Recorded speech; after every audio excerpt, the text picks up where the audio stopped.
Hello, we are Memphis Community University. Today we are starting our trig unit of our pre-calculus sort of course. And what makes up the backbone of trig? Well, what makes up the backbone will be angles. And we're going to be introducing a new way to measure angles in this video. So that's the main goal, to introduce radians, which is a measure of angles. You might be familiar with, of course, degrees, and there's going to be a relationship with degrees, but basically just like with temperature, which has Celsius and Fahrenheit, there's going to be cases where you want to use radians as your measure of angle versus the thing you're more used to, degrees. Degrees, while it has its uses, we'll see that as we progress through this video series, as we talk about more and more trigonometry topics like the unit circle, like graphs of sine and cosine, inverse trig, and things like that, we are always going to be using radians because radians is convenient to use. Even when we start talking about calculus, for example, or when you progress to calculus, always on, like, for example, the AP calculus exam, everything is in terms of radians because radians are just easier to use in the context of what we want to do with. But in order to introduce radians, which is again the goal of this video, what we need to do is we need to talk about angles first. So let's talk about angles. So how an angle works is that you take a side, and what you're going to do is you're going to open it up. I like to think of it as a book almost, where of course the covers of your book are the same. So the length of these sides of the angle will be the same, and you just open it up. So you start off right here, the initial side, and then you just open up your book in order to get to the terminal side. There is a standard position that we like our angles to be on. All of our angles are going to be considered to be in standard position. We want to graph them on the XY plane. So what standard position is you take this initial side here and you always make it the positive side of the x-axis, or the right side of the x-axis. So it's always going to be this thing right here. And then what we're going to do is we're going to take the initial side and then we're going to open up our book. So we're opening up our angle. So keep in mind, again, the initial side is always this right side of the x-axis, and we're going to open up the book. And then, so for example, you're going to open it up like this, and this will be your terminal side, and you can keep going. This will be your terminal side, this will be your terminal side, and things like that. So there are going to be two main types of angles. There are going to be positive angles, which you take your initial side and then you open up the book counterclockwise. We like counterclockwise because we want to deal with quadrant 1 first, then quadrant 2, quadrant 3, quadrant 4, and so on. For negative angles, we can certainly have negative angles, unlike with degrees maybe, but negative angles, what we're going to do is we're going to open up the book in the opposite direction, counterclockwise. You might not be familiar with negative degrees, but negative angles, negative radians are pretty easy to explain. You just open up the book counterclockwise. So instead of opening it up like this, which are positive angles, we're going to open it up like this, which are negative angles. So now we come to the main portion of this video, or the main introduction portion of the introduction of this video, which is going to be the definition of a radian. So it's going to be a little bit complex, so hopefully I can explain it, but I never explain it very well. But I'm going to try my best. So first off, we're going to define what one exact radian is, what one radian is versus maybe 1 degree. So 1 radian is the measure of a central angle. So we're thinking of an angle just like we did before, and we're opening up the book.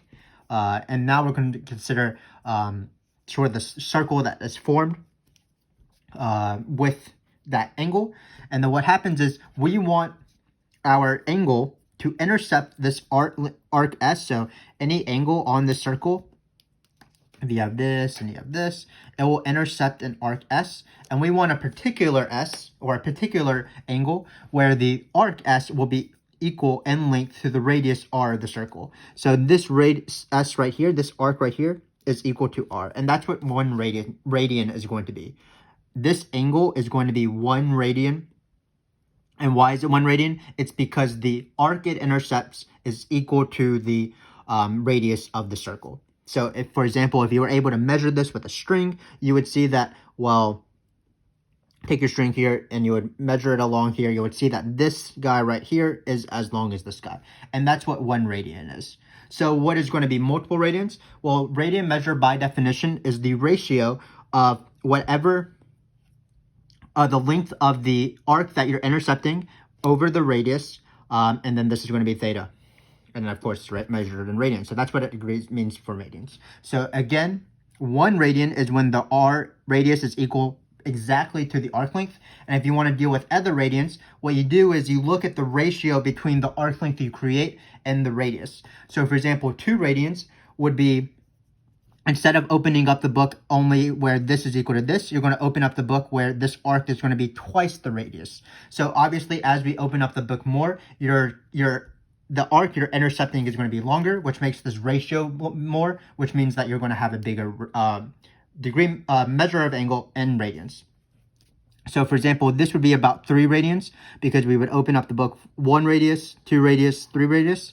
This would be about -1 radian. Remember, negative means we just go clockwise. So we're opening up the book so that this arc that it intercepts, this angle, will be exactly equal to this radius right here.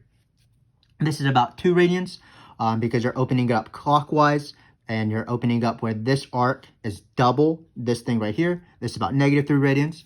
And you can keep going along the circle. So again, what we're trying to think about really is, instead of thinking about how much the angle opens up, we're really thinking about how long that arc is compared to the radius. And the longer it is, because keep in mind that the radius will always be fixed, so you're opening up the radius like that. So it's the arc that's changing. So as the arc gets bigger, that means you're going to have more radiuses. So basically, what is a degree? What is, sorry, the radian measure of an angle? It's how many radiuses you form, how long you open up, how much you open up that book compared to the length of that radius. So there's one angle that is pretty easy to talk about, or one arc that's really easy to talk about. What happens is, let's consider if we open up the book the entire way. So if we have this and we open it up a full revolution, 1 revolution, 360 degrees, of course. Well, what that's going to be is, we actually know exactly what the arc length is going to be. It's going to be 2 pi r, because that's the length of the intercepted angle. It's the entire circumference. And notice that when you have 2 pi r over r, the r's will cancel. That's going to be 2 pi. So 1 full revolution is actually going to be 2 pi. And because 360 degrees is 1 full revolution, this is going to give us our conversion factor in order to convert from degrees to radians. So this is what we're going to be talking about most frequently as we do these questions. So again, when we're doing radians, just don't think about how much it opens up. Think about how much of that arc length it is. And the longer it is, that means the more radians it is, because however much you open up this arc length, how many radiuses you open up, that's how many radians measure your angle is. So if you have, for example, 5 radians, so that'd be opening it up 1 radius, 2 radiuses, 3 radiuses, 4, about 5. This would be about 5 radians, because you're opening up your book so that this arc that this angle is intercepting is going to be 5 radians. So when our students sort of uncover this, maybe because I'm explaining this awfully, they get a little bit confused in terms of radians. But the main thing is to remember is the conversion factor between radians and degrees, and you should be go just with that. So just keep in mind that 360 degrees is equal to 2 pi radians. So let's start going with some practice examples. So what we're going to do is we're going to try to sketch these common angles. Keep in mind that when we're dealing with radians, we're going to have pi a lot, because pi is in the conversion factor. 360 degrees is equal to 2 pi. So all of our famous angles that we like 90 degrees, obviously you've dealt with 90 degrees before, that's going to be in terms of pi when we deal with radians. 180 degrees, 30 degrees, 60 degrees, 45 degrees, all of these are going to be in terms of pi. So you'll be used to using pi's as we do radians. So let's do this. So remember that we're going to try to sketch these graphs and this sort of sketch these angles sort of like this, where we're going to start off with the initial side and then go that long. So if you want, because we're so used to degrees, perhaps the best way to do this is just use the conversion factor as much as possible. So if we have 360 degrees is equal to 2 pi radians. So we're going to draw our little picture here. So again, if we go around the entire circle, that's going to be 2 pi radians. So this is 0, because if you start off with 0 and you don't open up the book, that's 0. But also, if you spin around, that's also 2 pi. So this is going to be the same thing as 2 pi. Oh, we can write 2 pi. What happens if you only want to do half a revolution? Well, half a revolution is 180 degrees. That's dividing by 2, of course, so that's just going to be pi. So this is going to be pi here. What if you only want to go a quarter way? Well, a quarter way is going to be pi over 2. So this is pi over 2. Because it's 90. If you want, it's a quarter of a way. So it's going to be dividing this by 4, dividing this by 4. 90 degrees will be equal to pi over 2. So what is the angle we want? We want the angle first, 3 pi over 2. So 3 pi over 2, well, if this is pi over 2 going quarter way, and then we go another quarter way, we want to go another quarter way after that. So this is going to be 3/4 of a way because pi over 2 is a quarter. So 1 pi over 2 is a quarter. 2 pi over 2 is 2/4. 3 pi over 2 would be 3/4. 3 pi over 2 is actually this guy right here. So if you open up your angle, it's going to be this much. So this is 3 pi over 2. It's the same thing as 270 degrees, but it's the bottom portion of the y-axis. So now let's sketch 7 pi over 4. So we're trying to sketch 7 pi over 4. So what 7 pi over 4 again is you take your angle right here. So you take your 0 angle, and we're just going to open up the book. And we're going to go 7 pi over 4 radians. So what that means is that we are going to, if this is our radius here, we're going to try to go how long 7 pi over 4. So if you take 7 pi over 4, it's a number, and you multiply it by your length r, that's going to be the length of whatever your arc is. So, an easy way to do this is just think about how many degrees you have, or how much are you opening up this book. So keep in mind that pi over 4 is 45 degrees. It's an eighth of the full circle, or another way to say this, it's half of pi over 2, half of 90. So this is just pi over 4, so we can sort of dot this. We don't actually care about this angle, but this is pi over 4. And what will be 7 pi over 4? Well, we're just going to take pi over 4 and just keep opening it up a little bit more and a little bit more. So this is pi over 4. This is 2 pi over 4. This will be 3 pi over 4. This is 4 pi over 4. 5 pi over 4. 6 pi over 4. So it looks like this angle right here, 7 pi over 4. So again, I'm just sort of like with this question. I saw what pi over 2 was, and then I found 3 pi over 2. And then in this question, I saw what pi over 4 was, and then I went to 7 pi over 4. So just keep in mind, we're going to be very well versed with these common angles, pi over 4, pi over 3, pi over 6 pi's. Of course, this is a new concept, so you're probably not as well versed as you're going to be as you watch these other videos. But just keep in mind, you're just going to get very used to these angles, and it's not going to be too bad. So now let's do really the main topic, the main show of this video, which is turning degrees to radians using conversion factors or changing radians to degrees. So keep in mind that the factor is 360 degrees equals 2 pi. Some people like to simplify this because we can divide each thing by 2. So some people like to think of it as 180 degrees is equal to pi radians. So what we're going to try to do is we're going to try to convert 240 degrees, so 240 degrees to radians. So if you haven't done with conversion factors before, what you do is you divide by the one that it already is. So in this case, it's 180. And 180 degrees is the same thing as pi radians. So this is the conversion factor. Maybe you've done this in chemistry, for example. And notice that the degrees will cancel out, which is what we're trying to do here. So it looks like 240 degrees will be whatever 240 divided by 180 pi is. And we can divide this a little bit. So keep in mind, we can divide everything by 60, for example. So this is going to be 4 pi over 3. Because 240 divided by 60 is 4. 180 divided by 60 is 3. And again, we are going to be very familiar with the common angles. The common angles being pi over 4, pi over 6, and pi over 3. This is a pi over 3 kind of angle. 4 pi over 3. So now we have a negative angle. Negative angles aren't too tricky. We're still going to use the same conversion factor. So it's going to be negative 135 degrees times pi radians over 180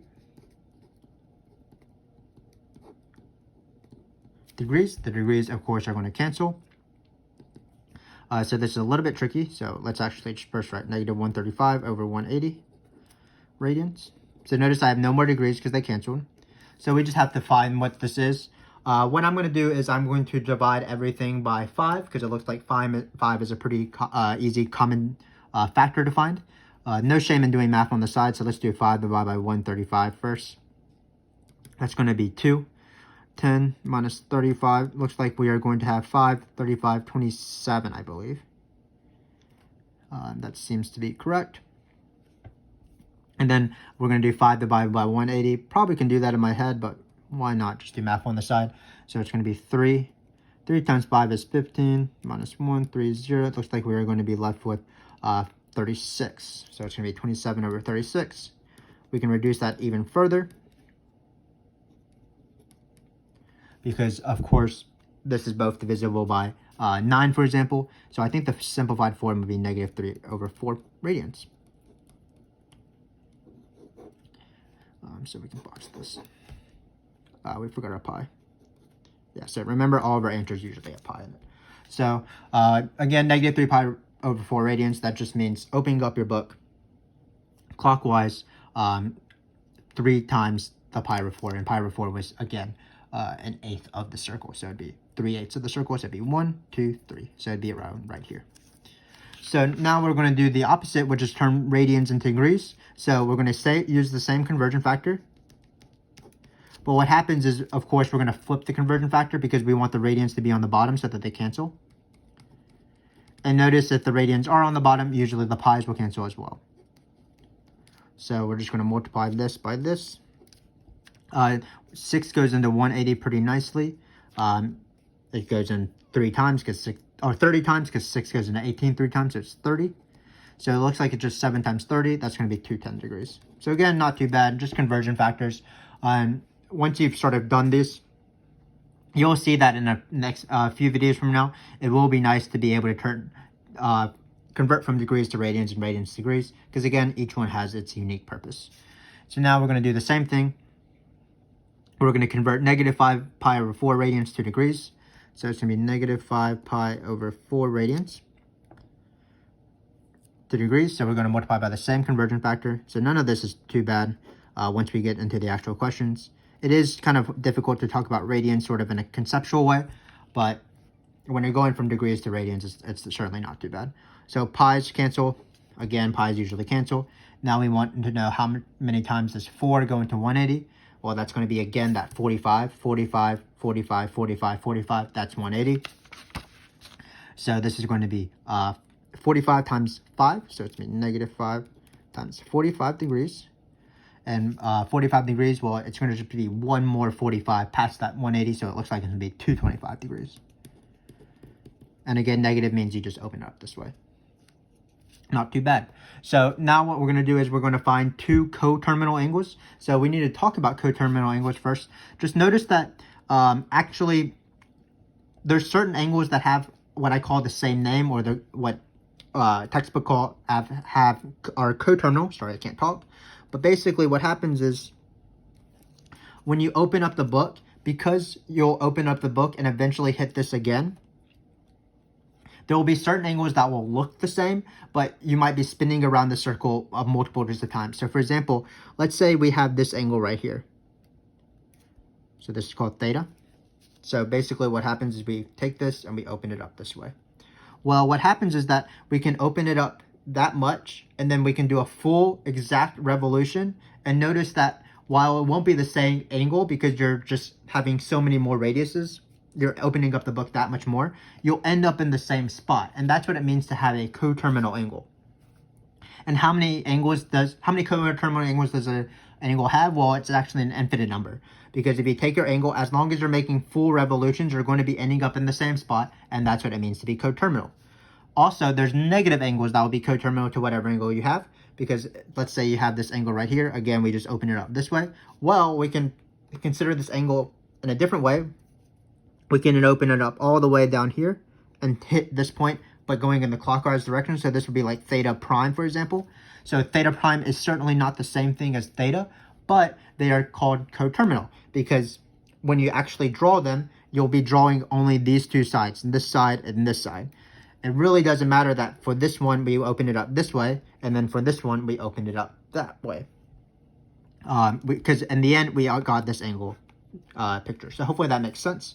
So how do you find coterminal angles? Well, again, the key is what happens is if you keep adding full revolutions, you don't change what the angle looks like, and that's what is a coterminal angle. So if you keep adding 360 degrees, but we don't want to deal with degrees now, we're trying to introduce the concept of radians. So if you add 2 pi radians, which is equal to 360 degrees, then you will be able to find an angle. While it has a different name, it will still look the same. So let's take pi over 3, for example. So if you have pi over 3, what I argue is that if you add 2 pi, so if you add 2 pi, we're going to be ending up in the same spot. So pi over 3 is about 60 degrees, or it is 60 degrees. You take this guy and you open it up right about to this point right here. Well, if we add 2 pi, adding 2 pi. How do you add a fraction to something not a fraction? Well, you want common denominators, which in this case is going to be 3. So it's pi over 3 plus 6 pi over 3. That's going to be 7 pi over 3. So while 7 pi over 3 certainly is not the same thing as pi over 3, they are coterminal angles, because if you graph both of these, they would look the same thing. Pi over 3 looks like this. It's about 60 degrees. So you're opening up the book 60 degrees. And then 7 pi over 3 is you have 60 degrees, 120, 180. So that's 3 pi over 3s. And then 240, 300, sorry, I can't do math, 360, and then you add another pi over 3, or add another 60, and notice you'll be ending up in the same spot. So again, while these angles might have a different name, they represent the same picture, so that's why they're called coterminal. They share the same terminal side. Keep in mind, again, the way to do this is you add 2 pi, and you can also subtract 2 pi. Because if you take your angle right here and you subtract the 2 pi instead, you would end up in the same spot. So to find a negative angle that is coterminal with pi over 3, what we're going to do is we're going to have pi over 3 and we're going to subtract 2 pi. So pi over 3 minus 2 pi will be another coterminal angle. So it'll be pi over 3 minus 6 pi over 3, pi over 3, which would be negative 5 pi over 3. Not my best 3 there. But again, all of these guys have the same. While they have different names, pi over 3, 7 pi over 3, negative 5 over 3, they still represent the same picture. And again, there's an infinite number if you just keep adding 2 pi's. So if you add multiples of pi's that are even multiples of pi's, if you add 2 pi, 4 pi, 6 pi, 8 pi, negative 2 pi, negative 4 pi, negative 6 pi, negative 8 pi, you will form coterminal angles. So let's talk about a concept that you probably are familiar with, and then we are going to be introducing one small thing, and then we'll be good to go. So let's just talk about complements. Well, a complement, of course, is if you have an angle, the complement is if you add it, you'll get 90 degrees. And remember that when we're dealing with these angles, 90 degrees is the same thing as pi over 2. So first off, let's deal with something that is something you're familiar with, degrees. So we're looking for an angle 80 plus, we can call it x, is equal to 90 degrees, because that's what a complement is. Some people remember the phrase that it's right to complement, so x is going to be 10 degrees. So that's pretty easy. But we're going to still do the same thing with radians, so maybe I should have written radians here. But what we're going to do is we're going to have 2 pi over 5 plus x now, where x is going to be in radians, and we want to not equal 90 degrees. We want it to be the equivalent in radians, and 90 degrees is equal to pi over 2. Again, 360 degrees is equal to 2 pi.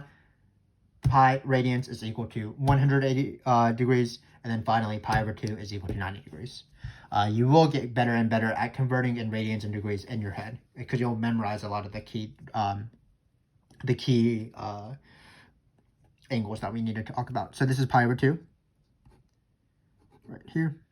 So again, this is the same thing as 90 degrees in radians. So what we need to do is we need to subtract. Again, the way to go is to use, anytime you have fractions, you want to use common denominators. So it's going to be x over 5 pi over 10 minus 4 pi over 10. Bringing this guy over, multiplying this by 2 and 2, multiplying this by 5 and 5. Looks like we're just going to get pi over 10 here.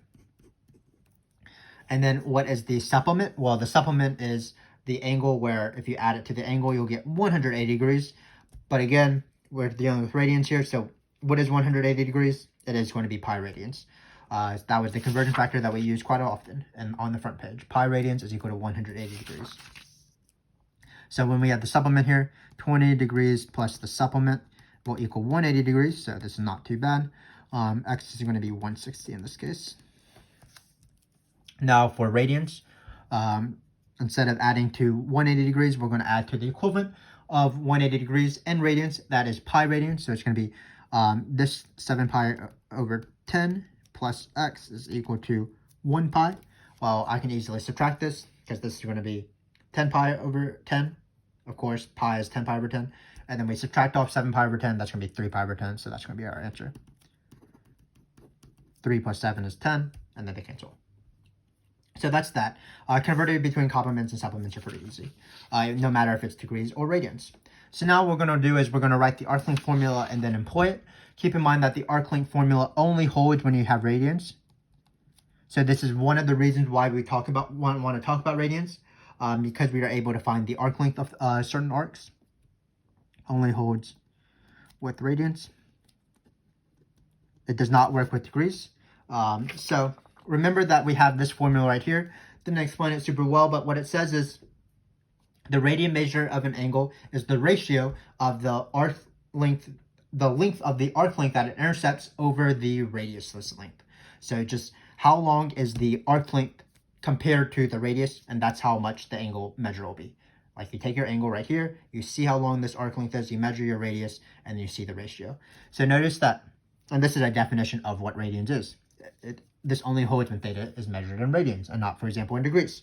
So what we're going to do is we're going to try to isolate S. How do you isolate S? Well, of course, all you do is you bring the R over. So we have a formula here. S is equal to R times theta. Again, theta is only in radians. So this is pretty useful, actually. So if you know how long something is in terms of the radius, like if you have a circle and you sort of open up the book and you know what your radius is, you can measure your angle, then you can find what the arc length is. So let's practice that here. So in this case, we're going to find the length of the arc on a circle of radius 10, intercepted by this central angle 2 pi over 3. So 2 pi over 3, it's going to look like something like this. Right here, we have a circle. I'm not really good at drawing circles. And what we want to do is we want to find how long this is. So both of these lengths are 10. That was a really bad picture. But both of these lengths right here are 10. We know that this angle right here, theta, is equal to 2 pi over 3. And it's a pretty easy formula. We're just going to apply this formula. So the arc length, this thing right here, we don't have to measure it because it's kind of hard to measure something that is sort of curvy. But if we know that this is 2 pi over 3, this is 10. 2 pi over 3 being 120 degrees, because pi over 3 is 60 degrees, so you double that. So if we know that this is 120 degrees, we know that this is 10, we are able to measure the radians, the arc length, without pulling out a curvy ruler. So all we're going to do is employ this formula. It's going to be R times theta, 10 times 2 pi over 3. And of course, when you have circles, a lot of your times your answers are going to be in terms of circles. This is just 20 pi over 3. So nothing too bad. Let's do this question to finish it off. So we're going to draw our circle again. Hopefully we can draw a better circle. 135 is about right here. And we have a circle here. So let's draw a circle. Again, not the best circle in the world, but hopefully your circle is a little bit better than mine. In this case, we're trying to, now we know the arc length, so this arc length is 24 supposedly. So this part right here is 24. Perhaps with a protractor, we measure that this is 135 degrees. So we want to find the radius, and that should be pretty doable because we have this formula. S is equal to R theta. So now we're trying to find R, but we're given these two. Keep in mind, though, that this formula only is applicable when theta is in radians, because this formula comes from the definition of radians, that the radian measure of an angle is the ratio of how long the arc is divided by how long the radius is. So we need to first convert to radians one last time in this video. 135 degrees, I'm going to multiply it by our ratio. It's going to be 180 over, pi over 180. And this cancels out. Keep in mind that both of these are divisible by 45. That's going to be our key angle here. So it's going to be 3 pi over 4, I believe, because this is 135 is equal to 3 times 45. 180 is 4 times 45. So we'll have 3 pi over 4. So instead of plugging in theta with 135, we did have to do this one step converting to radians. But now we're ready to employ the formula. S is 24, not too shabby. R is the thing we're trying to find. 3 pi over 4 is on this right side. How do we isolate R here? Well, we're just going to multiply by 4 over 3 pi. Again, to isolate a constant, of course, you divide by this, but dividing by a fraction is the same thing as multiplying by its reciprocal. So R is equal to 24 times 4 over 3 pi. Let's be careful. The 3 pi is also in the denominator. So it looks like this 24 and this 3 will cancel. So it's going to be 8. It's going to be 8 times 4, which is 32. So it's 32 over pi. The units would be feet, for example. A little bit less than 10 feet. So hopefully this video made sense. Again, I don't feel like I explained radians and degrees perfectly well, but the concept of radians is you just see how long the arc that an angle sort of forms, how long that is compared to the radius. And the bigger it is, or the number of radiuses it is, that's the radian measure of your angle. And if you don't really understand that, or if I haven't been explaining that well, the one thing you want to know is just the conversion factor between the thing you know and the thing we're trying to get more familiar with, degrees and radians. So 180 degrees is equal to pi radians. But if you want to keep practicing this, we have further videos, of course, on trig, where we introduce more trig concepts, unit circle, trig, and triangles, finding the 6 trig functions on any single angle that we want, or the famous angle. So be on the lookout for that. As you do those videos, again, we will get better and we will get more accustomed to how radians work. So hopefully I will see you in the next video. Thanks again for watching, and goodbye.